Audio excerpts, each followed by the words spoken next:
अस्सलामुअलैकुम प्यारे बच्चों, आज हम सुवम जमात में उर्दू सब्जेक्ट में दुआ पढ़ेंगे। तो चलें शुरू करें।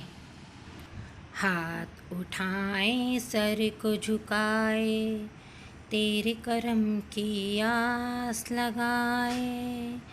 हम आए हैं तेरे दर पर, हम पे खुदाया एक नज़र कर। रहमत से दिन फेर हमारे, हम जीते हैं तेरे सहारे।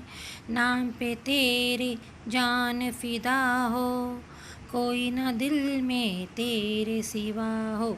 सीधी राह दिखा दे हमको, नेक इंसान बना दे हमको।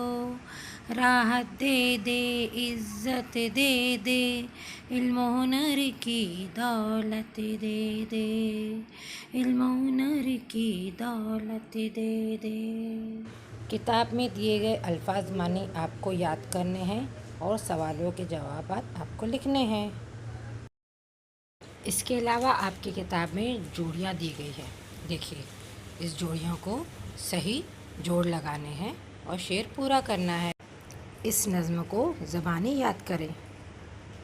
अगर आपको हमारी वीडियो पसंद आए, लाइक करें, शेयर करें और सब्सक्राइब भी करें।